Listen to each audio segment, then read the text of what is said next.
Well, with that said, why are the Western nations doubling down on failed policy? And do you think that Russia will take the whole of Ukraine? Where do we stand with that?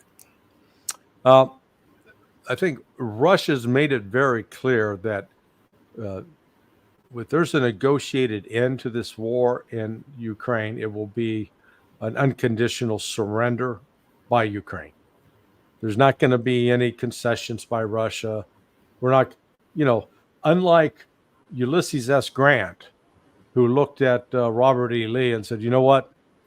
Tell your boys that they can keep their rifles and they can keep their horses. Because Grant was at least thinking ahead. He knew they're going to need the rifles to shoot some squirrels so they could eat, and they're going to need those horses and mules in order to plow fields and plant food. So he at least allowed them to have some dignity.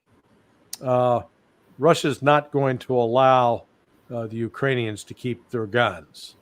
They're not going to be allowed to have an army. I think that is they're going to have to disarm completely. They're going to have to turn over all their major weapon systems. They're going to have to divulge all the secrets of their cooperation with Western intelligence.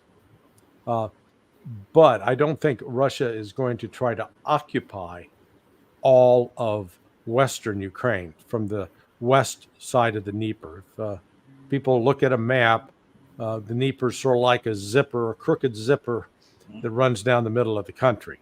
So everything to the left of that, that'll be Ukraine. But let them go into the EU. That'd be, that's like sending like your brother-in-law's got leprosy. You want to send him over to the other family? That's what they're going to do. Send the guy with the contagious disease over to those people. We don't want them. Russia will, I'm sure, will occupy and take over Odessa. Because as Putin said last week, it's a Russian city. It's not a Ukrainian city. That's a Russian city.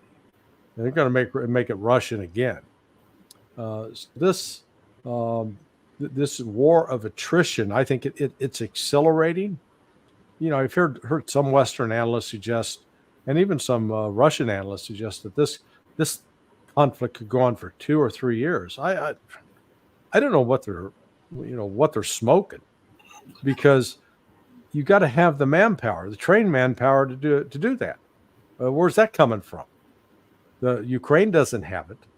You've even had this week their head of their intelligence unit, Budanov, admit that we're grabbing a bunch of people off the street. We're strong arming them into the military, but they're fat, they're old, they're not competent, and it's just we got a warm body with a uniform. That's about it. They're useless. So that's not a recipe for so-called stalemate. And even those that, again, this is the level of dishonesty.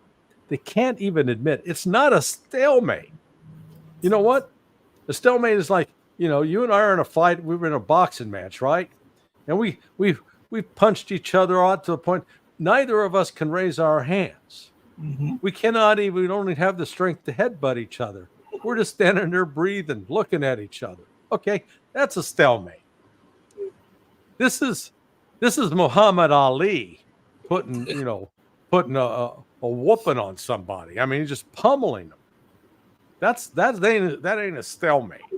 And the other guy can call, the guy getting punched can call it a stalemate. Okay, go. That makes you feel better, but you're getting pummeled, and that's exactly what's happening to Ukraine.